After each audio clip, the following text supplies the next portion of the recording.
بسم اللہ الرحمن الرحیم بسم اللہ الرحمن الرحیم الحمد للہ رب العالمین والعاقبۃ للمتقین ولا عدوان الا علی الظالمین والصلاة والسلام علی سید الانبیاء والمرسلین سیدنا محمد صلی اللہ علیہ وآلہ ورضی عن اصحابہ وسائر الصالحین التابعین لهم بإحسان الی یوم الدین وبعد۔ پچھلی نشست میں ہم نے علم الکلام کے متعلق اس بات کی تھی کہ اس علم الکلام کے متعلق دو گروہ یا دو تیار یا دو مکتبہ فکر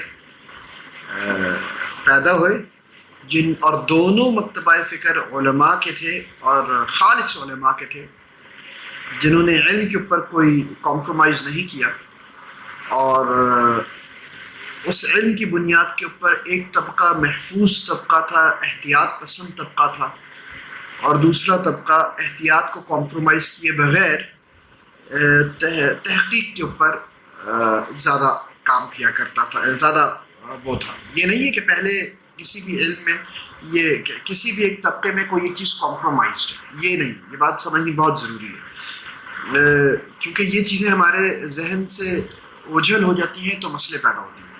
اس کی مثال بالکل اسی طریقے سے ہے جس طریقے سے اہل حدیث اور اہل رائے کی تفریق جو متقدمین میں فقہا کے درمیان پیدا ہوئی، تو اہل حدیث کے بارے میں عمومی تاثر یہ دیا جاتا ہے کہ وہ نصوص کے ظاہری معانی کی طرف یا ظاہری الفاظ اور معانی پر اپنی رائے قائم کرتے ہیں، اور اہل الرائے جو ہیں وہ ظاہری معنی کے بجائے مقاصد کے اوپر نصوص کے جاتے ہیں۔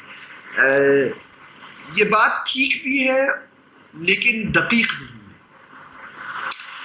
اہل حدیث بالکل ظاہری معنی کی طرف آپ مائل ہیں، لیکن یہ بات ساتھ میں کہنا بہت ضروری ہے دقیق ہونے کے لیے یا ایکوریٹ ہونے کے لیے کہ وہ ظاہری معنوں کی طرف مائل ہوتے ہیں مقاصد پر کمپرومائز کیے بغیر، مقصد کے اوپر کمپرومائز نہیں کرتے۔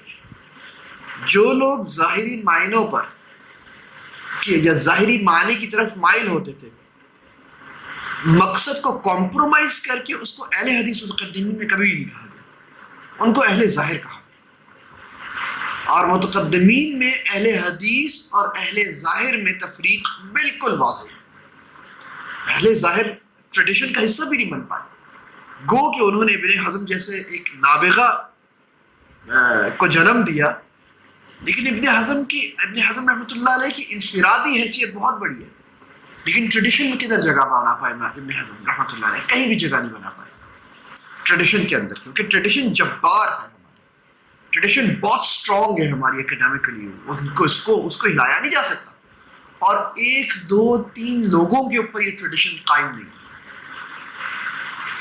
اس وجہ سے یہ بات، بہرحال یہ موضوع نہیں ہے کہ ہماری ٹریڈیشن کیا ہے، اسی وجہ سے یہ بات کہنی بہت ضروری ہے کہ اہل رائے جو تھے وہ مقاصد نصوص کے اوپر صرف نہیں جاتے تھے، بلکہ وہ مقاصد نصوص پر اس طریقے سے اس کی طرف زیادہ مائل ہوتے تھے یا انکلائن ہوتے تھے کہ ظاہری معنی پر کمپرومائز نہ ہو، ظاہری معنی پر کمپرومائز کیے بغیر مقصد کو راجح قرار دینا یا مقصد کی طرف زیادہ مائل ہونا، یہ اہل رائے کا خاصہ تھا۔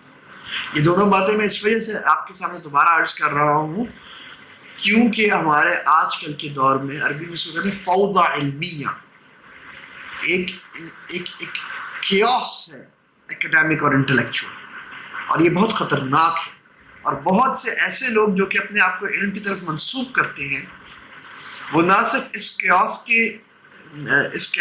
کیوس کے شکار ہیں بلکہ اس کو بڑھاوا دینے والے بھی۔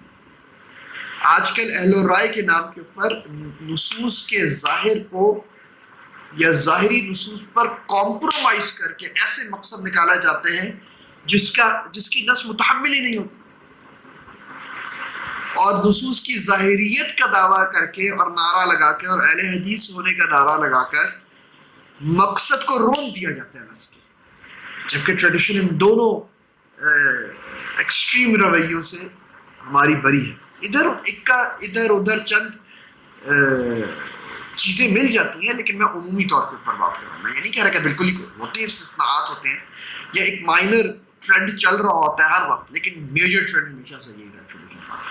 یہی بات میں یہاں عرض کر رہا ہوں کہ جب میں یہ آپ سے بار بار کہہ رہا ہوں، پچھلی نشست میں بھی میں نے یہ بات کی تھی، کیونکہ مجھے یہ نقطہ بہت زیادہ امپورٹنٹ اور اہم لگتا ہے خاص طور پہ آج کے دور میں، کہ جب میں محافظ علماء کہتا ہوں یا احتیاط پسند علماء کہتا ہوں، تو یہ احتیاط پسندی علم کے اوپر اور اپنی علم کے ساتھ اور اپنی پوری رسپانسبلٹی کے ساتھ قائم ہوتی ہے. یہ لوگوں کے لیے تنگی پیدا کرنے کے لیے نہیں آتی.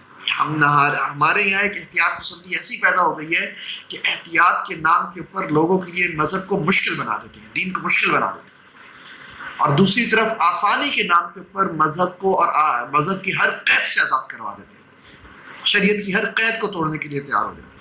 یہ دونوں رویے یکسر طور کے اوپر مردود رویے ہیں کہ احتیاط کے نام کے اوپر وہ سختی لاگو کر دینا لوگوں کے اوپر جو کہ شریعت کے مزاج کے خلاف ہو، اور آسانی کے نام کے اوپر شریعت کی ہر قسم کی قیود سے مادر پدر آزاد کروا دینا. یہ دونوں رویے کسی طور محمود ایکسیپٹڈ رویے نہیں ہونے چاہیے، یہ شریعت کے مزاج کے مطابق نہیں ہونے چاہیے. تو یہ بات سمجھیے کہ جب میں یہ کہتا ہوں نا کہ وہ لوگ احتیاط پسند تھے، تو یہ ہمارے والا شاید احتیاط نہیں، وہ علمی احتیاط. اسی لیے آپ دیکھ لیے کہ دونوں طرف بڑے بڑے نام موجود ہیں جو کہ اساطین ہیں. بہرحال ہم نے پہلا جو گروہ تھا جو کہ علم الکلام سے ریزرویشن رکھتا تھا اور اس کی حرمت کا بھی قائل ہوا اور ان سے اس سے کنفرٹیبل نہیں تھا، ان کی رائے کی کے متعلق ہم نے 6 بنیادی نکات پیش کر دیے تھے. اب ان 6 بنیادی نکات کا نمبر وار ہم تجزیہ کرتے ہیں کہ ان لوگوں نے، اس گروہ نے، علماء کے کس طرح ان 6 نکات کے اوپر اپنی رائے کا اظہار کیا. پہلا نقطہ جو کہ پہلے گروہ کا تھا وہ یہ تھا کہ قرآن اور سنت کی نصوص میں ایسی تعلیمات آئی ہیں جو کہ مجادلے، جدل، مرآ، بحث سے منع کرتے ہیں. اللہ تعالیٰ نے، رسول اللہ صلی اللہ علیہ وسلم نے ان چیزوں کو پسند نہیں فرمایا، جیسے کہ متشابہات میں پڑھنے کو پسند نہیں فرمایا اور جدل اور جدال کو پسند نہیں فرمایا. تو اس کے بارے میں پہلی بات یہ ہے کہ یہ علماء، دوسرے گروہ کے علماء کہتے ہیں کہ پہلی بات یہ ہے کہ اہل علم کلام جو ہے یہ متشابہات میں نہیں پڑھتے، یہ تو کبھی، بلکہ علم کلام محکمات کے اوپر بات کرتا ہے. اور اگر کوئی متشابہات کی وجہ سے کسی شبہ کا لاحق ہو گیا ہے، کسی کو کوئی شبہ لاحق ہو گیا ہے کسی متشابہ آیت یا حدیث کی وجہ سے، تو علم الکلام کے منہج میں یہ واضح ہے کہ ان متشابہات کو محکمات کی روشنی میں پڑھا جاتا ہے. اور محکمات کے بارے میں بحث کرنا، محکمات کے بارے میں تدقیق کرنا، محکمات کے بارے میں بات کرنا اور اس کے وہ کرنا، یہاں اس میں تو شریعت نے کہیں کوئی قطغت نہیں لگائی اور کہیں ممانعت نہیں کی.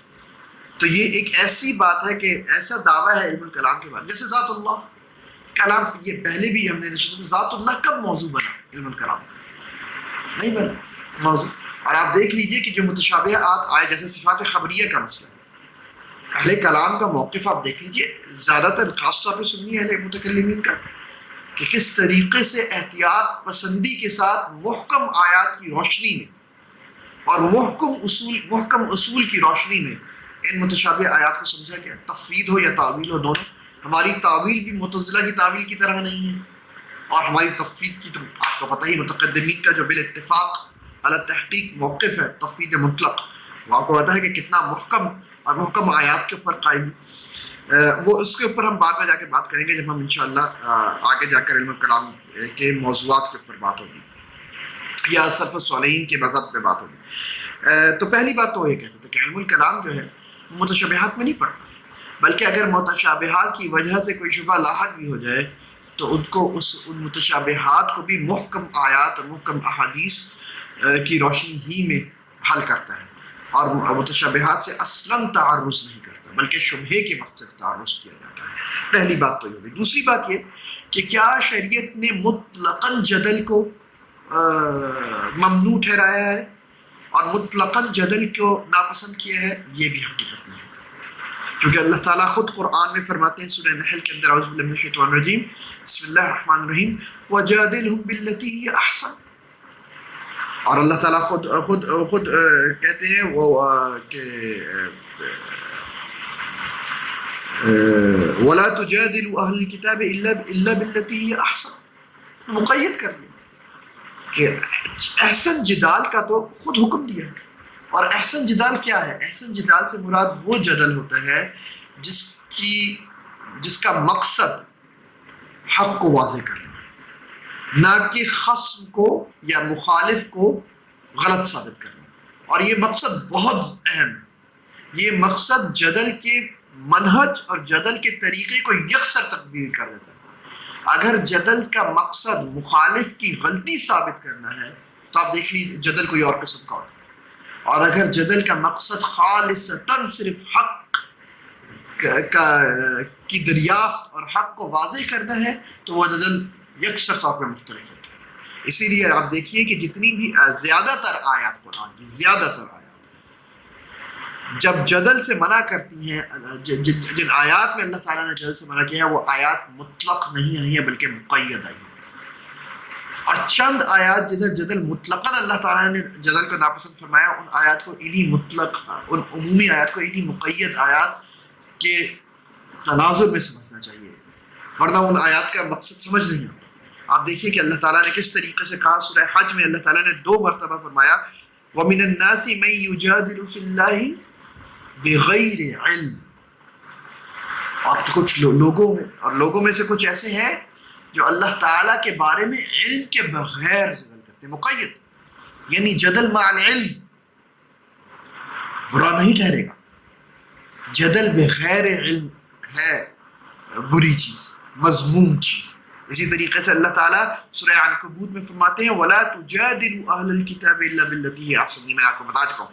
اللہ تعالیٰ سورہ لقمان کے اندر فرماتے ہیں وَمِنَ النَّاسِ مَن يُجَادِلُ فِي اللَّهِ بِغَيْرِ عِلْمٍ وَلَا هُدًى وَلَا كِتَابٍ مُنِيرٍ، کہ وہ لوگ، اور کچھ لوگ ایسے ہیں جو اللہ کے بارے میں جدل کرتے ہیں نہ بغیر علم کے، بغیر ہدایت کے، اور کتاب منیر کے بغیر، مطلب ہدایت کتاب منیر کے ساتھ اور علم کے ساتھ جدل مضمون نہیں ٹھہر رہا، مقید جدل مضمون ٹھہر رہا ہے۔ اسی طریقے سے سورہ غافر کے اندر 2 جگہ اللہ تعالیٰ فرماتے ہیں الذین یجادلون فی آیات اللہ بغیر سلطان، جو اللہ تعالیٰ، دیکھیے پہلے ذات اللہ کے بارے میں جدل کے مضمون ٹھہرا ہے لیکن علم کے بغیر، یعنی علی وجہ بصیرت جب اللہ تعالیٰ کی صفات کے اوپر بات ہوگی، علی وجہ بصیرت جب اللہ تعالیٰ کے افعال کے اوپر بات ہوگی تو وہ جدل ممنوع نہیں ٹھہرے گا۔ جدل ممنوع ٹھہرے گا وہ جو اللہ تعالیٰ کے متعلق کوئی بات کرے علم کے بغیر، ہدایت کے بغیر، کتاب منیر کے بغیر، تو وہ مضمون ٹھہر رہا ہے۔ اور اللہ کی آیات کے متعلق بھی یہی حکم ہے کہ جیسے کہ الذین یجادلون فی آیات اللہ بغیر سلطان، سلطان کے بغیر، واضح دلیل، واضح نشانی، واضح منہج کے بغیر جو اللہ کی آیات کے بارے میں مجادلہ، جدل اور وہ کرے گا وہ مضمون ٹھہرے گا۔ تو دوسرا گروہ محقق علماء کا یہ کہتا ہے کہ صاحب جدل مطلقاً مضمون نہیں ہے، اور آپ دیکھیے کہ جو سنی کلام ہے خاص طور پر انہوں نے اس بات کا بہت خیال رکھا کہ وہ جب جدل کریں تو علی وجہ بصیرت اور دلیل، برہان اور سلطان کے ساتھ کریں، اور نصوص کو پر کمپرومائز کیے بغیر کریں۔ تو پہلی بات تو یہ ہو۔ دوسری بات یہ کہ متشابہات میں بھی کس جگہ اللہ تعالیٰ نے یا رسول اللہ صلی اللہ علیہ وسلم نے متشابہات میں بھی جن چیزوں پہ جانے سے منع کیا وہ ان جگہ عقل کے گھوڑے دوڑانے سے منع کیا ہے جدھر عقل کا مجال نہیں ہے، جیسے کہ ذات اللہ، ہاں اللہ تعالیٰ رسول اللہ صلی اللہ علیہ وسلم نے منع کیا، ہاں اسی لیے متکلمین بھی نہیں جاتے ان جگہوں پر، جن جگہوں پر عقل کے گھوڑے نہیں دوڑائے جا سکتے یا جو مجال عقل نہیں ہے وہاں عقل نہیں دوڑانا چاہیے۔ یہی موقف اہل سنت نے اپنایا، یہی موقف بہت علماء کرام نے اپنایا۔ تو یہ بات کہنا کہ ہر قسم کی، آپ کو یہ بھی پتہ ہے کہ جو آیت ہے اس میں وصل اور وقف کے اوپر اختلاف ہے، اور دونوں وصل اور وقف دونوں مروی ہیں سلف الصالحین سے کہ کدھر رکنا ہے آیت میں کدھر. فاما الذین، یہ جو پہلی میں نے آیت پڑھی ہے سورہ آل عمران کی کہ اللہ تعالیٰ نے متشابہ آیات بھی اتاری ہیں اس قرآن میں اور محکم آیات بھی اتاری ہیں. اور محکم آیات ان ام الکتاب، وہ کتاب کا زیادہ حصہ ہے. اللہ تعالیٰ کیا کہتے ہیں وما يعلم تاویلہ الا اللہ والراسخون فی العلم یقولون. یہاں اللہ کے اوپر وقف بھی ہے سلف صالحین سے مروی اور اللہ پر وصل بھی ہے. اگر آپ یہاں رکیں گے وما يعلم تاویلہ الا اللہ والراسخون فی العلم یقولون کل من آمنا، تو اس کا مطلب یہ ہے کہ اس کی متشابہات کا مطلب اللہ کے سوا کوئی نہیں جانتا. اور راسخون فی العلم صرف یہ کہتے ہیں کہ ہم ان پر ایمان لے کر آئے اور تمام کی تمام آیات ہمارے رب کی طرف سے ہیں. لیکن آپ کو یہ بات پتہ ہے، یہ معروف ہے بات کہ سلف صالحین میں چند صحابہ اور چند ائمہ کی یہ رائے بھی تھی کہ اللہ پر وقف نہیں ہے بلکہ راسخون فی العلم کے اوپر وقف ہے. مطلب آیت کا مطلب یہ ہوگا وما يعلم تاویلہ الا اللہ والراسخون فی العلم، یہاں پر وقف کریں گے. یقولون پھر آگے سے پڑھیں گے، مطلب اس کی تعویل کوئی نہیں جانتا سوائے اللہ کے اور راسخون فی العلم، یہ دونوں اس کی تعویل جانتے ہیں. اور تعویل جاننے کے بعد، اس کو سمجھنے کے بعد راسخون فی العلم کا طریقہ کار یہ ہے کہ وہ اس بات کا اقرار کرتے ہیں کہ محکم اور متشابہ دونوں ہمارے رب کی طرف سے. اور جس طریقے سے محکمات پر آپ ایمان لانا ہے اسی طریقے سے متشابہات پر بھی ایمان لے کر کسی ایک کا انکار نہیں ہوگا، کسی ایک کو کمپرومائز نہیں کیا جائے گا.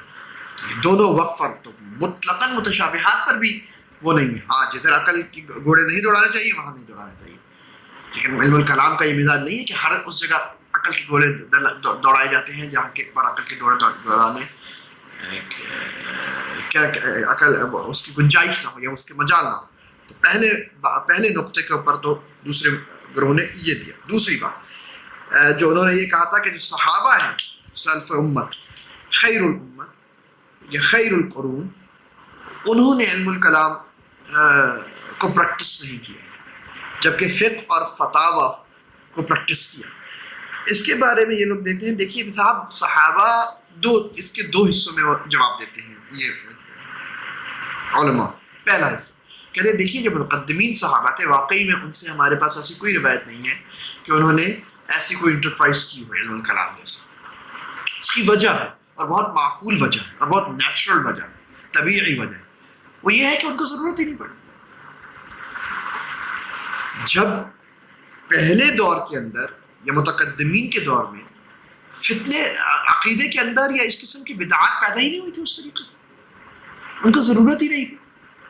یہ بالکل ان کی مثال اسی طریقے سے ہے کہ جس طریقے سے جب جنگ اس وقت کی جاتی ہے دشمن سامنے آتا ہے.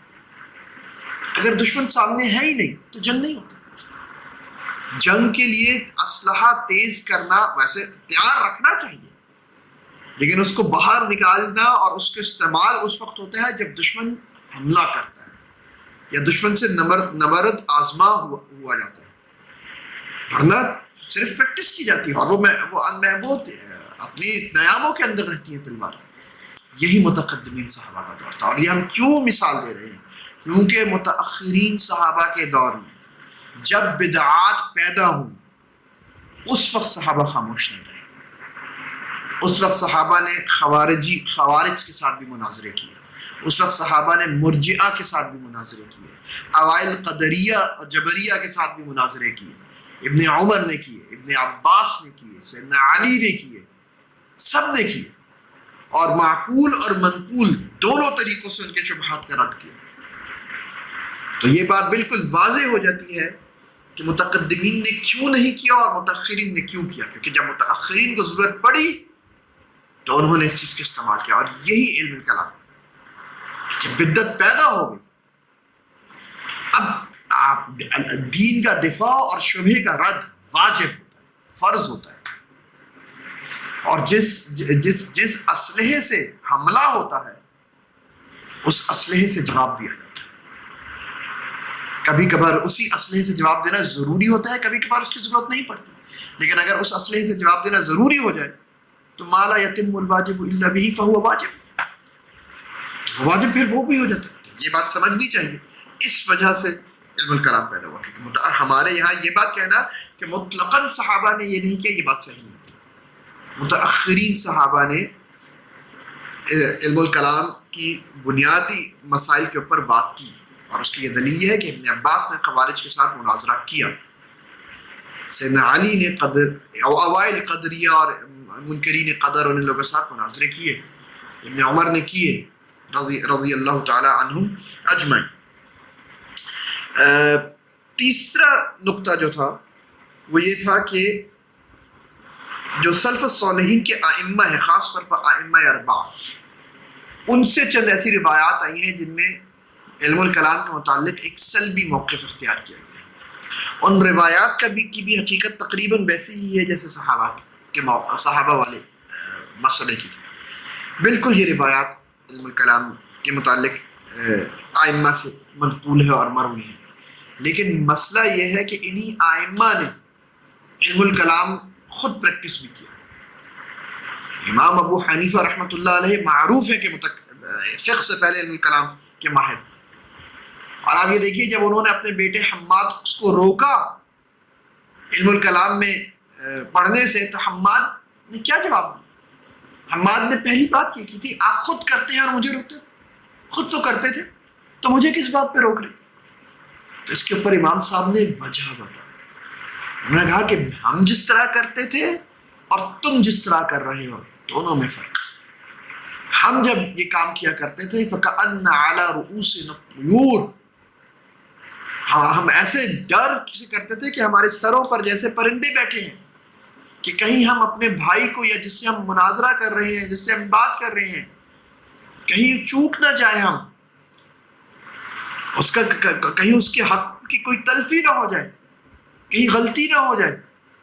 جبکہ تم لوگ مناظرہ اس لیے کرتے ہو کہ تمہاری نیت یہی ہوتی ہے کہ اگلے کو پھسلاؤ، اگلے کی غلطی، اگلے پہ یہ ثابت کرو کہ تم تو بھائی پھسل گئے اور تم ملت سے خارج ہو یا تم فاسق ہو۔ اور وہ ایک جگہ خیر خواہی کا جذبہ تھا، جیسے کہ جدل پہ بات ہوئی تھی پہلے نقطے میں، اور دوسری طرف ٹانگ کھینچنے کا جذبہ ہے، اس میں زمین آسمان کا فرق ہے۔ امام صاحب کہتے ہیں اس جذبے سے کرو، اس طریقے سے کرو تو صحیح ہے۔ اسی طریقے سے آپ دیکھ لیجیے امام صاحب، بلکہ امام صاحب سے کی جو کتاب ہے فقہ الاکبر، فقہ الاوسط، الوصیہ، العالم المتعلم، یہ ساری لکھی نہیں، الوصیہ والعالم المتعلم، یہ ساری کتابیں امام صاحب نے کس موضوعات پہ لکھی؟ علم الکلام۔ ٹھیک ہے چند لوگوں نے ان کی نسبت پر شک کیا، لیکن وہ ایک مائنورٹی ہے ہمیشہ۔ یہ کتابیں علماء کے مابین ہمیشہ متداول رہی، اور احناف کے یہاں یہ سند بسند ہم تک منتقل ہوئی امام صاحب کی یہ کتاب۔ اور معاصرین میں سے تو ہمارے وقت کے ایک بہت بڑے محقق نے ان کی تحقیق کر کے شائع کی، امام زاہد الکوثری رحمۃ اللہ علیہ، تحقیق کر کے وہ کر ثابت تو بہت تقریباً ساری اعتراضات کا منہ بند کر دی۔ ٹھیک ہے چلیے آپ نہیں مانتے ان کی بات اور آپ لازماً کہتے ہیں، لیکن پھر بھی وہ ایک مائنورٹی گروہ ہے جو شک کرتا ہے۔ ہمیشہ سے میجورٹی نے ان کتب کو متداول مانا، ٹریڈیشن نے ان کو ایکسپٹ کیا۔ اسی طریقے سے امام شافعی رحمۃ اللہ علیہ، امام شافعی رحمۃ اللہ علیہ سے شوافی نے باقاعدہ نقل کے، حافظ الدنیا میں اپنے عساکر رحمۃ اللہ علیہ تبیین کذب المفتری کے اندر کہتے ہیں کہ وکان الشافعی یحسن الکلام، کہ امام شافعی رحمۃ اللہ علیہ یحسن الکلام، کلام میں ماہر تھے، بڑا اچھا ان کو علم الکلام آتا تھا۔ امام مروزی، امام ربیع رحمۃ اللہ علیہ اور امام ابو ولید المکی، جو دونوں امام شافعی کے بڑے شاگردوں میں سے، دونوں نے روایت کی ہے کہ امام شافعی نے حسن الفرد کے ساتھ مناظرہ کی اور معتزلہ کا جواب دیا کرتے تھے، اور رویت کے اوپر مناظرہ کیا کرتے تھے۔ معتزلہ کا جواب کن باتوں پہ دیتے تھے؟ اور رویت کا مسئلہ فقہ کا مسئلہ ہے کہ عقیدے کا کلام کا مسئلہ ہے؟ حسن الفرد کے ساتھ عقیدے کے مسائل میں مناظرہ کیا تھا امام صاحب نے کہ فقہ کا مسئلے میں کیا؟ اسی طریقے سے امام احمد رحمۃ اللہ علیہ نے، جیسے کہ ابن تیمیہ خود نقل کرتے ہیں بہت جگہ، ان کی الرد الجہمیہ نہیں لکھی کتاب، جہمیہ کی بدعت عقیدے کی بدعت تھی کہ عمل کی بدعت تھی؟ جب امام مالک رحمۃ اللہ علیہ نے علم الکلام کے خلاف بات کی جب، اور امام مالک سے جب اسی عقیدہ اور کلام کے موضوع کے اوپر سوال ہوا الاستواء کے بارے میں، الرحمن علی العرش استوى، کہ استواء سے کیا مراد ہے، امام مالک کا جواب دیکھیے، الاستواء معلوم والکیف عنہ مرفوع، یا پھر والکیف غیر معقول والایمان به واجب والسوال عنہ بدعہ۔ یہ جواب کیا ہے؟ کلامی جواب ہے کہ فقہی جواب؟ الکیف عنہ مرفوع یا الکیف معقول، یہ دو روایات صحیح روایات ہیں۔ الکیف مجہول ضعیف روایت، لیکن مشہور وہ، لیکن الاستواء معلوم والکیف مجہول ضعیف روایت امام مالک سے۔ امام مالک سے یہ روایت 10 راویوں نے کی ہے، جن میں سے 9 نے الکیف غیر معقول یا الکیف عنہ مرفوع روایت کی ہے۔ الکیف مجہول صرف ایک طرف طریق سے آئی، تو ویسے ہی شاذ ہو کے مردود رد ہو جائے گی۔ بہرحال یہ ابھی موضوع نہیں ہے، لیکن آپ دیکھیے یہ جو جواب ہے کہ الکیف عنہ مرفوع یا الکیف غیر معقول، کیفیت غیر معقول ہے، یہ کیفیت کا سوال ہی نہیں پیدا ہوتا، یہ نہیں ہے کہ کیفیت کا ہمیں پتہ نہیں ہے، یا پھر غیر معقول ہے خدا کے حق میں کیفیت، یا پھر اس کا سوال ہی نہیں پیدا ہوتا ہے۔ اگر غیر معقول ہے تو سوال ہی نہیں پیدا ہوگا، کیونکہ سوال ابزرڈ ہو جائے گا۔ تو دونوں مطابقت رکھتی ہیں روایات، لیکن الکیف مجہول کا کیا مطلب ہے؟ کہ سوال پیدا ہو سکتا ہے، کیفیت ہے لیکن ہمیں نہیں پتا، کانٹرڈکٹری، تو اس وجہ سے وہ رد ہو جائے گی مجہول والی روایت۔ کیوں امام مالک کہہ رہے ہیں الکیف عنہ مرفوع؟ عقلی دلیل، عقلی دلیل ہے کہ نہیں؟ کیونکہ کیفیت کا تعلق حوادث کے ساتھ ہے، یہ حوادث کا خاصہ ہے، اللہ تعالیٰ قدیم ہے۔ میں کلامی الفاظ میں کہا ہوں، obviously امام مالک نے الفاظ، لیکن اور کیا اس کی اور کیا توجہ ہو؟ کدھر ہے حدیث میں تو ایسے کوئی الفاظ نہیں، قرآن میں تو ایسی کوئی بات نہیں آئی۔ یہ امام مالک نے یہ بات کیوں کی الکیف عنہ مرفوع، کہ مرفوع ہے کیف اللہ کی اس سے، یا غیر معقول؟ غیر معقول کیوں ہے بھائی؟ کیوں ہے غیر معقول کیفیت؟ کیونکہ قدیم کے ساتھ کیفیت ہو ہی نہیں سکتی، اس کے اور کوئی توجہ اور کوئی تفسیر آئی نہیں۔ تو امام مالک کیا کر رہے ہیں؟ ٹھیٹ کلام، خالص کلام، کلامی ایکٹیویٹی، رحمت اللہ علیہ ورضی اللہ عنہ۔ تو اب آپ دیکھیے، اب تو یہ پرابلم ہے، اگر آپ نے وہ روایات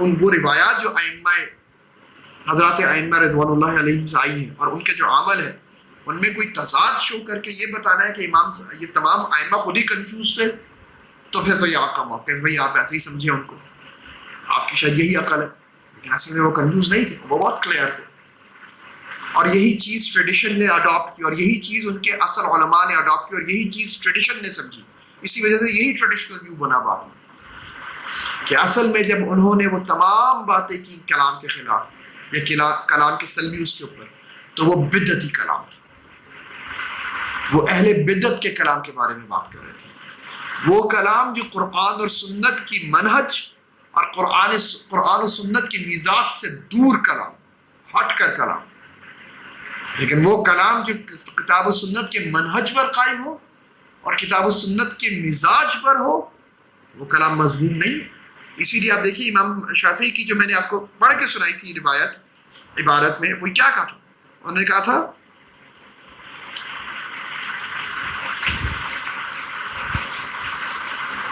وَيُقَالُ هَذَا جَزَاءُ مَنْ تَرَكَ الْكِتَابَ وَالسُّنَّةَ، میں نے کہا تھا جب اہل کلام کو کیا کریں کہ ان کو کوڑے لگوائیں، اور وَأَنْ يُطَافَ بِهِمْ فِي الْعَشَائِرِ وَيُقَالُ هَذَا جَزَاءُ مَنْ تَرَكَ الْكِتَابَ، هَذَا جَزَاءُ مَنْ تَرَكَ الْكِتَابَ وَالسُّنَّةَ، وَمَنْ لَمْ يَتْرُكْ، جس نے کتاب و سنت کو چھوڑ کے کلام کیا اس کی یہ سزا، وَمَنْ لَمْ يَتْرُكْ، اور جس نے نہیں چھوڑا اس کو وہ تو مذموم ہی نہیں ٹھہرے گا، جو خود امام صاحب کر رہے ہیں رضی اللہ تعالیٰ عنہ ورحمۃ اللہ علیہ۔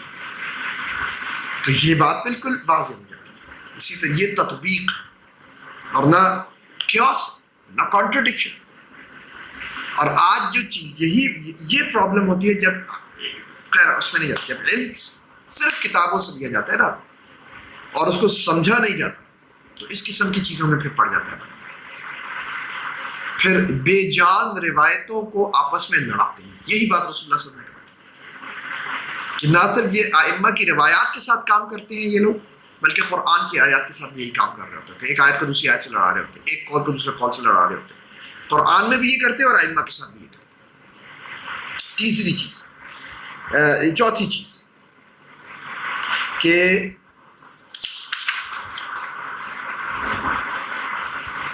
متکلمین جو ہیں ان کے بارے میں یہ موقف اپنایا گیا تھا، ان کے بارے میں یہ تاثر دیا تھا کہ وہ سنت کو اتنی امپورٹنس نہیں دیتے اور استہانت کا ایک رویہ ہے جیسے کہ نظام کا اور باقی لوگوں کا.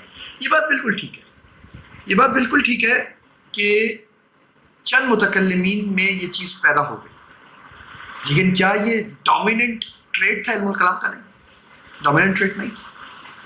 یہ تو ایک مائنورٹی ٹریٹ تھا علم الکلام. میجورٹی علم الکلام والے تو سنت کو ہمیشہ استدلال کرتے ہیں. آپ کتابیں دیکھ لیجیے، اہل کرام کی کتابیں مشہور وہ ہیں. بلکہ آپ جو کہ سب سے زیادہ جن کے اوپر الزام ہے معتزلہ، آپ کبھی قاضی عبدالجبار کی طبقات تو پڑھیے جو چھپ گئی ہے ریسنٹ ابھی کچھ عرصے پہلے. اس میں انہوں نے سارے وہ کیا ہے کہ ہم پر یہ الزام لگتا ہے، ہم پر یہ الزام لگتا ہے کہ ہمیشہ اس پہ نہیں جاتے، ہم تو جاتے ہیں، ہم تو اس پہ بھی عمل کرتے ہیں، ہم تو اس پہ بھی عمل کرتے ہیں. اسی طرح آپ دیکھ لیجئے سماعیات اور اس کے اندر کدھر سے لاتے ہیں، ساری احادیث کے اوپر ہوتی ہے، ساری احادیث ہوتی ہے. بہرحال یہ ایک اس میں ہم اگر آگے، کیونکہ ہمارا یہ ڈائریکٹ موضوع نہیں ہے، جب اس کو موضوع بنائیں گے تو ہم ثابت کر دیں گے، لیکن اس کا جواب یہ ہے کہ بالکل چند متکلمین کے یہاں یہ بات پائی جاتی ہے، لیکن یہ ہمیشہ سے ایک مائنورٹی ٹریٹ رہا ہے. میجورٹی ڈومیننٹ ٹریٹ علم الکلام کا یہ نہیں رہا. ہر وہ بندہ جو کہ علی وجہ بصیرت تفصیل کے ساتھ علم الکلام کی کتب کا مطالعہ کرتا ہے، وہ یہ بات جانتا ہے کہ علم الکلام میں استناد علی الشرع و اعتماد علی العقل، استناد شریعت کے اوپر ہوتے ہیں. پانچواں نقطہ یہ تھا کہ متکلمین نے اپنے کلام میں فلسفے اور منطق، یونانی منطق کی آمیزش، اور یہ دونوں کیونکہ ان کی اصل مشرکانہ تھی اور یہ فاسد منہج ہے تو متکلمین کا کلام بھی فاسد ہوتا ہے. اس کے بھی دو حصے، اس جواب میں بھی دو لیولز یا دو حصوں میں جواب دیا علماء نے. پہلا حصہ یہ کہ متقدمین متکلمین جو تھے جیسے کہ ائمہ اربعہ کی ابھی پچھلے ہی نقطے میں ہم نے بات کی، ان کے زمانے میں تو ابھی یونانی منطق آئی نہیں تھی معاشرے میں. امام ابو حنیفہ کو کیا پتا یونانی منطق، امام شافعی کو کیا پتا یونانی منطق کے بارے میں. ان کے زمانے میں تو ابھی یہ چیزیں پیدا ہی نہیں ہوئی تھی. تو یہ تو اس سے پہلے کے دور ہے. پہلی بات تو یہ ہوگی کہ جو متقدمین تھے ہمارے متکلمین، وہاں تو کوئی آمیزش نہیں ہوتی، بعد میں آمیزش آئی. لیکن مسئلہ یہ ہے کہ کیا یہ واقعی میں جو فلسفہ اور منطق یونانی کے بارے میں دعویٰ کیا جا رہا ہے کہ یہ ایک فاسد منہج ہے، کیا یہ حقیقت ہے؟ یہ حقیقت نہیں. اور ایک بات یاد رکھیے کہ ہمارے یہاں بہت بڑا مغالطہ ہے، یہ بھی ایک بہت اہم موضوع ہے جس کو میں بہت ہی زیادہ سمرائز کر کے یہاں پہ کر رہا ہوں، کیونکہ یہ بہت مطلب وقت اس کو مطلوب ہے کہ ہم اس کے اوپر بات کریں اور اس پہ بہت بات کی جا سکتی ہے، اور یہ ہمارے پریزنٹ سے بھی بہت ریلیونٹ ہے. کیونکہ آج پھر ہم ایک اس میں پڑے ہوئے ہیں کہ جو ادرز، یعنی کہ جو ایک دوسری سویلائزیشن ہے، اس سے ہمارا مکالمہ کس بنیاد اور کس نوعیت کا ہو. اور یہی سچویشن ہماری اس وقت بھی ہوئی تھی جب ہمارے یونانیوں کے ساتھ ہوئی تھی. تو آج ہماری جو نوعیت ہے ویسٹرن سویلائزیشن کے ساتھ مکالمے کی، وہ اس لیے کیوٹک ہے کیونکہ ہماری جو انڈرسٹینڈنگ ہے متقدمین کی، کہ جس طریقے سے انہوں نے یونان کے ساتھ انٹریکٹ کیا، وہ کیوٹک ہے، وہ فلاڈ ہے، وہ صحیح سے سمجھ نہیں پائے لوگ. اس کی وجہ یہ ہے کہ کلام اور یہ جو انٹرپریٹس تھی، یہ وقت کے ساتھ پچھلے 200 سالوں میں ہمارے ٹریڈیشن میں، ہمارے دینی طبقوں میں بہت کم ہو گئے، متعارف ہی نہیں رہے، صرف سرسری سے پڑھایا جاتا ہے تو ان کو پتہ ہی نہیں ہے. اور ایک وہ گروہ حاوی آ گیا بہت سی وجوہات کی وجہ سے، جن کا کوئی تعلق نہیں ہے اس انٹرپرائز سے، اور ان کو لگا کہ جی وہ ساری چیزیں بری تھیں. یہ بہرحال ڈیٹیلز میں جائے بغیر ایک بات یاد رکھ سمجھنے کی بہت ضروری ہے کہ ہم لوگوں نے جب انٹریکٹ کیا گریک سویلائزیشن کے ساتھ، تو ہمارا 2 لیول کے اوپر انٹریکشن ہوا گریک سویلائزیشن سے. ایک ان لوگوں نے انٹریکٹ کیا گریک سویلائزیشن کے ساتھ جو کہ گریک سویلائزیشن کی او میں آ گئے. وہ ان سے او میں آنے کا مطلب ان سے انتہا اتنے متاثر ہو گئے کہ ان کی آنکھیں گریک سویلائزیشن کی چمک دھمک سے چندیا گئی. اور وہ اس وجہ سے چندیائیں کیونکہ عقلانی لحاظ سے وہ لوگ بہت بہترین لوگ تھے. ان کی عقلیں بہت بہترین تھیں اور بہت ذہین ترین لوگ تھے ہماری امت کے، لیکن ٹریڈیشن میں کمزور تھے. جیسے کہ مشائی فلاسفہ، تمام ہماری جو مشائی فلاسفہ کی ٹریڈیشن ہے، پیراپیٹیٹک فلاسفرز کی، کندی، فارابی، ابن سینا، ابن طفیل، ابن باجہ، اخوان صفا، یہ ساری جو ہماری ٹریڈیشن ہے، بہت اسٹرانگ فلاسفیکل ٹریڈیشن ہے. یہ غیر معمولی ذہنیت اور قابلیت کے لوگ تھے، غیر معمولی ذہنیت اور قابلیت کے لوگ، لیکن ٹریڈیشن میں کمزور تھے، ٹریڈیشن میں راسخ القدم نہیں تھے. اس وجہ سے بہت سی جگہوں پر یا کافی جگہوں پر گریک سویلائزیشن نے ان کی آنکھیں چندیا، یہ او میں آ گئی. ایک دوسرا ہمارا انٹریکشن اس گروہ نے کیا جو انہی کی طریقے سے انتہائی عقل مند، انتہائی ہنرمند، انتہائی قابل لوگ تھے، لیکن اس ٹریڈیشن میں اسٹرانگ، جیسے کہ امام غزالی، اصولی فقہاء اور متکلمین اور اصولیین. انہوں نے جب اس گریک ٹریڈیشن کے ساتھ انٹریکٹ کیا تو ان کا انٹریکشن ان پیراپیٹیٹک فلاسفر سے، مشائی فلاسفہ سے بالکل مختلف تھا. اور یہ وہ انٹریکشن تھا جس نے گوندھا گریک سویلائزیشن کو، گوندھ کر ہضم کر لیا. دیکھیے جب آپ ہضم کرتے ہیں نا کھانا، جب ہم لوگ ڈائجسٹ کرتے ہیں تو دو چیزیں ہوتی ہیں، ایکسکریٹ کرتے ہیں فضلات کو، نقصان دہ چیزوں کو ایکسکریٹ کرتے ہیں. اور یہ جو اصطلاح ہے یہ میں ڈاکٹر حسین حامد، پروفیسر سید حسین نصر سے لے رہا ہوں. انہوں نے بڑی خوبصورت پیراہے میں یہ بات کی ہے کہ ہم نے ڈائجسٹ کرنا ہے. ڈائجیشن میں ایکسکریشن بھی ہے اور ابزارپشن بھی ہے، اور absorption without excretion is harmful and injurious, بلکہ وہ سپٹک بھی ہو سکتی ہے، زہریلی ہو جاتی ہے. تو ہم نے دونوں کام کرنے ہیں. اور جب آپ ایکسکریٹ کرتے ہیں فضلات کو اور باقی جو چیز بچ جاتی ہے اس کو اس طرح ابزارب کیا جاتا ہے کہ وہ آپ کا خون اور آپ کا گوشت بن جائے.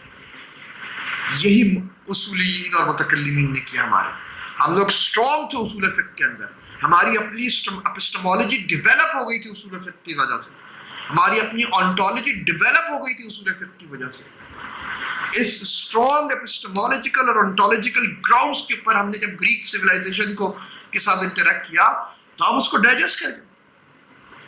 جس طریقے سے امام غزالی اور ان لوگوں نے گریک منطق اور اس کو وہ کیا، وہ اصول فقہ کا بھی حصہ بنی، یہاں تک کہ لغت، صرف اور نحو کا بھی حصہ بن گئی. اور اس کی یونانی پر ختم، وہ مسلمانوں کی ہو گئی کیونکہ ہم نے اس کے سارا زہریلا مادہ تو باہر نکال دیا. ہم نے اپنے اصول کے ساتھ انٹریکٹ کیا اور علی وجہ بصیرت کیا، ان کے لیول پر جا کر کیا. امام غزالی رحمۃ اللہ علیہ نے بھی تحافت الفلاسفہ مقاصد الفلاسفہ کے بعد لکھی تھی. مقاصد پہلے لکھی اور بتایا کہ وہ کس لیول کے بندے ہیں تاکہ کسی کو کوئی شبہ نہ رہے. پھر تحافت کی اور تحافت خود کوئی دینی کتاب نہیں تھی، بڑی پیور فلاسفیکل انٹرپرائز ہے. خود تحافت دینی مقدمات کے اوپر مقدمہ نہیں لڑا امام صاحب نے، فلسفی مقدمات کے اوپر پیراپیٹیکٹکس کے خلاف مقدمہ لڑا امام صاحب نے تحافت الفلاسفہ کے اوپر. اور خود وہ اپنے اس مقدمے میں تحافت الفلاسفہ کی بات لکھتے ہیں. لوگوں کو کیونکہ لوگ پڑھتے نہیں، شاید پڑھتے نہیں، مغالطہ ہو گیا تحافت الفلاسفہ کا نام سن کر شاید لوگوں کو کہ امام غزالی نے پتہ نہیں کیا کر دیا. امام غزالی نے جو فلسفے کا پر تنقید کی ہے فلسفیانہ پیراہے میں کی ہے، غیر فلسفیانہ پیراہے میں نہیں کی. بہرحال تو یہ بات سمجھنی ہے کہ منطق ایک منہج ہے، وہ کوئی فاسد منہج نہیں ہے. اس کو غلط طریقے سے استعمال کیا جائے گا اور اس کو غلط مقدمات کے ذریعے استعمال کیا جائے گا تو وہ فاسد نتیجے دے گا. صحیح طریقے سے صحیح مقدمات کے اوپر اس کو استعمال کیا جائے گا تو صحیح نتیجے دے گا. تو صرف یونانی ہونے کی وجہ سے کوئی اور دیکھ کون سی ایسی چیزیں ہیں سنی متکلمین میں خاص طور جو کہ شرک کے اوپر ہے. پرابلم یہی ہے کہ جب آپ یہ بات لوگ کرتے ہیں کہ یونانی فلسفہ اور پھر جب ان سے مثال مانگی جائے تو وہ کہتے ہیں کہ دیکھیے بھائی نظریہ فیض جو کہ 10 انٹلیکٹس کا اور 10 عقل کا فیض کا کانسیپٹ ہے، امیٹیشن کانسیپٹ ہے یونانیوں کے. بھائی متکلمین میں سے کس نے اس کو اپنایا؟ یہ تو مشائی فلاسفہ نے اپنایا. ان کو ہم نے بتا دیا، ان کا تو رسپانس ہی نہیں لے رہے. کس متکلم نے یہ بات کی کہ عقول عشرہ کے ذریعے سے جس طرح یونانی کہتے تھے اس طریقے سے تخلیق ہوئی ہے؟ یہ تنزیہ فیض کس متکلم نے اپنایا؟ بھائی متکلم پہ اعتراض کریں تو متکلمین کے اوپر آئیے نا. پیراپیٹیٹک کی چیز اٹھا کے متکلمین کے اوپر کیوں تھوپ رہے ہیں؟ اب دیکھ سنی اس میں میں یہ نہیں کہا چند جگہوں پر ہے ہوئی بھی ہے، اعتدال بے اعتدالی ہوئی ہے، لیکن چند جگہوں پر ڈومیننٹ ٹریٹ پھر یہ نہیں ہے. انتہائی مائنر ٹریٹ، چند بے اعتدالیاں ایک سمندر کے سامنے کس طرح آپ اس کے اوپر جا سکتے ہیں؟ تو یہ وہ بات ہے. چھٹی اور آخری بات یہ کہ جو کلامی انہوں نے یہ کہا تھا، یہ جو کلامی مباحث اور بحوث ہیں انہوں نے امت میں فرقہ واریت کو جنم دیا اور امت میں تشتت تفرق پیدا کیا. اس کا جواب بھی وہ یہ کہتے ہیں کہ اس کی وجہ کلام بحیثیت کلام نہیں ہے، کیونکہ تفرق اور تحزب اور تشتت تو فقہ بھی پیدا کر سکتے ہیں اور بھی کوئی چیز کر سکتے ہیں. تو تشتت علم کی بنیاد پر نہیں ہوتا. تشتت اصل میں جہالت یا پھر دل کے ٹیڑھ پن کی وجہ سے ہوتا ہے. اگر کسی کے دل میں ٹیڑھ پن ہے والعیاذ باللہ تو پھر اس کا علم بھی کوئی کچھ نہیں بگاڑ سکتا. یا پھر جہالت سب سے بڑی بیماری. آج بھی آپ دیکھ لیجئے کہ فرقہ واریت کی وجہ جہالت ہے. جب آپ دوسرے کو سمجھتے نہیں، پڑھتے ہی نہیں، دوسرے کے موقف کا پتہ ہی نہیں، تو دوسرے کے رائے as if it does not exist وہ عدم کی حیثیت رکھ لیتی ہے، اور پھر آپ اپنے آپ کو آل ان آل سمجھنے لگ جاتے ہیں اور اپنے سے ہر مخالف کو گمراہ سمجھتے ہیں. یہ ایک الگ موضوع ہے، لیکن بات یہ ہے کہ کیا علم الکلام کی وجہ سے فرقہ واریت ہوئی؟ نہیں. علم الکلام کی وجہ سے فرقہ واریت ہوئی. علم الکلام کو اگر غلط طریقے سے ٹیڑھ پن کے ساتھ، کج بحثی کے ساتھ، جہالت کی بنیاد پر اپنائیں گے تو علم الکلام کیا قرآن بھی فرقہ واریت پیدا کر دے گا والعیاذ باللہ. آپ قرآن کی ذرا غلط وہ کہیے، تفسیرات کیجئے، قرآن سے فرقے بنائیں گے؟ آپ نہیں بنے قرآن سے فرقے. حدیث کے ساتھ آپ کھیڑوال کیجئے، اس کی تعویل اور تشریح میں مسئلے کیجئے، نہیں ہوتے. اور خود رسول اللہ صلی اللہ علیہ وسلم نے کہا تعویل الجاہلین کے بارے میں، رسول اللہ صلی اللہ علیہ وسلم نے حدیث میں نہیں فرمایا؟ یضل بہ کثیرا ویہدی بہ کثیرا قرآن میں نہیں فرمایا؟ تو اس کا مطلب کیا؟ یہ تو اس منطق کے ذریعے سے تو والعیاذ باللہ تعالی اللہ عن ذلک کل کو کوئی اٹھ کے یہ بھی کہے گا کہ قرآن خود کہہ رہا ہے کہ گمراہی کا میں وجہ ہوں کیونکہ یضل بہ کثیرا کہہ رہا ہے. اگر کوئی بندہ یہ آ کر ڈنڈورا پیٹنے لگے تو اس کے فہم پر اور اس کی عقل پہ ماتم کے سوا کچھ نہیں کیا جا سکتا. بالکل یہی کام ادھر. اور کوئی اسی آیت کو پکڑ کے ڈھنڈورا پیٹنے لگ گیا تو اس کو کیا کرے پھر ہم؟ اور میں نہ مانوں کی رٹ لگا لیں. ائمہ نے یہی بات کی کہ صاحب کلام کی وجہ سے فرقہ واریت نہیں ہے. فرقہ واریت کی وجوہات الگ ہے. کلام بھی اعلیٰ کار بن سکتا ہے، فقہ بھی بن سکتا ہے، خود قرآن اور سنت بھی بن سکتی ہے اعلیٰ کار. تو تفریق کیجیے، تفریق کرنا بہت ضروری. اس طریقے سے ان 6 چیزوں کے اوپر، ان 6 نقاط کے اوپر ان علماء نے رسپونڈ کیا جو کہ علم الکلام کے حامی کو. اور ایک بات یاد رکھیے گا کہ ٹریڈیشن اور تاریخ اس بات کی گواہ ہے کہ دوسرا اسکول آف تھاٹ ہی حامی آیا. ہمارا جو آفیشیل سنی سٹانس بنا، آفیشیل سنی ٹریڈیشن بنی، جو ایکسیپٹڈ ڈیولپڈ اسٹیبلشڈ ٹریڈیشن بنی، علم الکلام اس میں اس کا ایک لازمی حصہ ٹھہرا ہے، قرار پایا. اس کی وجہ یہی تھی کہ تحقیق اور احتیاط دونوں کی بہترین سنکرونائزیشن اسی موقف کے اندر. اسی وجہ سے امت کے علماء اور ائمہ نے یہی موقف کو اختیار کیا اور اللہ تعالیٰ نے اسی موقف کو نصرت بخشی. اور دوسرا موقف شروع سے لے کے آج تک ہمیشہ آٹے میں نمک کے برابر رہا, مائنورٹی کے اوپر رہا. ایک دو آوازیں کبھی سیاسی وجوہات کی وجہ سے, کبھی سوشل وجوہات کی وجہ سے زیادہ مشہور ہو جاتی ہے. علمی لحاظ سے وہ کبھی اتنی مشہور نہیں رہی. آج بھی اگر کچھ آوازیں زیادہ مشہور ہو گئی ہیں تو ان کے پیچھے علم سے زیادہ یا پھر سیاست کار فرما ہے یا پھر معاشرت کار فرما ہے, علم نہیں. جمہور کی رائے ہی کو اللہ تعالیٰ نے نصرت بخشی اور اسی میں برکت ڈالی, اور امت کا کہ سلف اور خلف اسی کو اپنایا زیادہ. اور یاد اللہ مع الجماع, اور اللہ کی نصرت ہمیشہ جماعت کے ساتھ.